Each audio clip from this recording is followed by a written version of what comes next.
Right, guys, we are back for another match reaction. My God, that was a hard watch, man. Arsenal won, Crystal Palace won, 8-7 on penalties. Whew.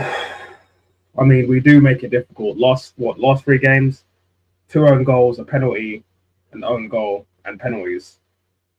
It's not looking good, bruv. It's not looking good.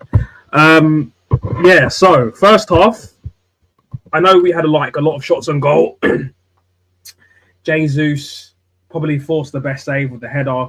The keeper had a worldie. I mean, he was having a bit of a worldie. But let's have it right though.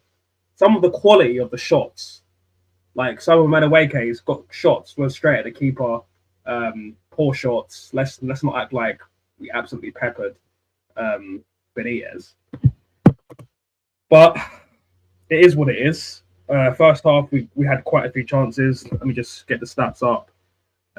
25 shots on target. Sorry, 25 shots total, 7 on target, 6 off target. Palace had 8 shots, 1 on target, and it was their only goal. Hilarious. Which was a great header by Mark Gahey. It's kind of I'm not really going to even bother doing the first half, second half, what I usually do. I'm going to just kind of go over the overall performance because the second half, I honestly can't even remember anything that really happened in the second half because it was so poor. It was, honestly, I think at the 70th minute, I just started playing Candy Crush. It was that boring. So, one thing I will say is Calafiori is so much better at centre-back. I know he's improved this season at left-back, and last season I was a bit saying this guy's a bit suspect. He's a wild horse. He's a bit, he's a bit unpredictable. Defensively, his positioning has not been great. But I think he's so much better at centre-back. So much better at centre-back. He had a solid performance. I don't think he handled Mateta well. I wouldn't say pocketed him, but I think he contained him. I think that's a better way of saying it. He contained him really, really well. Really, really happy with his performance. Saliba, cool, calm and collected, made a really, really vital challenge, I believe, in the second half to keep it 1-0. And yeah, I just think solid Rolls Royce. Saliba's is usually it's just Saliba, in it. He's just usually going to give you the 7s, 8s out of 10 consistently, and then pop up with 9s and 10s as well. Timber is tired. It's so annoying that Ben White got injured because Timber needs a rest, man. I think he lost the ball a couple of times. Should have been a bit sharper on his shots. He could have had a hat trick, to be honest. Could have had a hat trick. Not going to blame him too much, though. I think he's been one of the most consistent players on our entire squad since he's joined, even after post ACL as well. Let's not forget.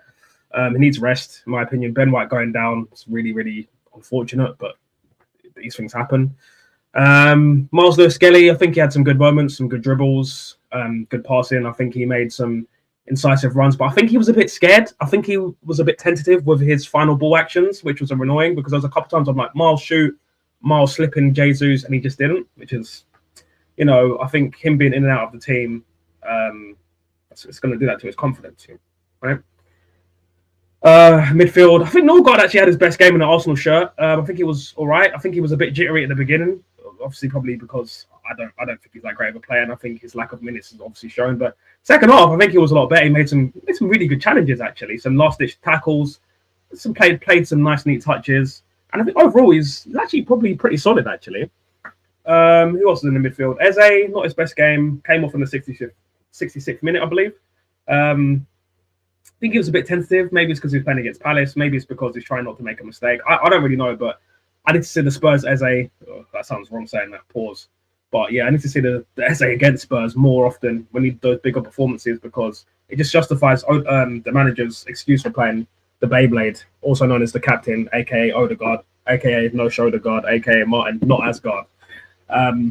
Yeah, so got to have a bit of a better performance from Eze for me.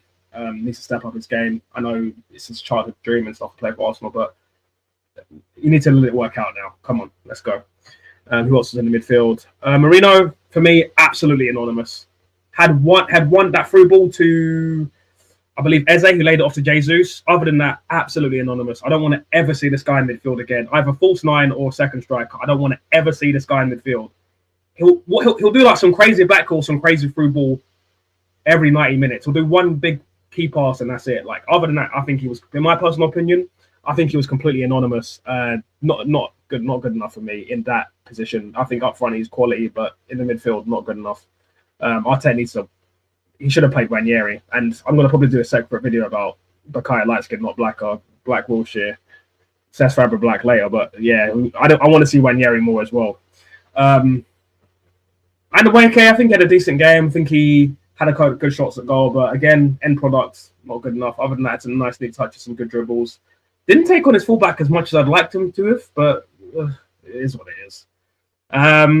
Who else played? Martinelli probably had his best game in the Arsenal shirt since 22-23. I'm not going to lie. Sent the right back to the shops. Said, get me some chicken and chips and an orange Miranda. Sent him to the shops, blood. So, yeah, I think for me, I need to see that Martinelli more. And this is the thing. He didn't have space in behind, and he was still finding ways to be effective and be dangerous. Didn't get an assist, didn't get a goal, but I think he was good. Jesus again dropped into midfield. I think he allowed us to play a little bit better, but had a good couple of shots. Forced. No, do you know what? Actually, it's a bit harsh. I think actually had a good game. Forced the keeper to make his best saves, in my opinion. But again, he's just made his first start in nearly a year. Can't blame him, man. Had an ACL. Can't blame him. So yeah, I think overall it was a pretty up and down performance, but overall pretty boring performance, pretty lackluster performance, especially in the second half. It's annoying that I had to go all the way to penalties to get the job done, and we had to bring on Odegaard, Saka, and I feel like we've brought on someone else as well. Remind me in the comment section down below who we brought on. I can't remember, and I don't want to look, but it's Odegaard, Saka, and someone else. Oh, Trossard as well. Trossard, I think he got a bit more minutes than them, but I don't really remember him, so yeah. We won on penalties. We're through to the semi-finals. First semi-final since Bayern, I think, or since PSG, Champions League. So yeah, it's going to be. I think the first leg is away against Chelsea. So yeah, we've got to win that, and we've got to get to the final, which I'm assuming it's going to be against City, and we've got to put that ball forward in the pack, because Arteta always gets done by Pep. Arteta, you are the manager of Arsenal, and you can never beat me. So yeah. Like, share, subscribe, and I'm out. Peace.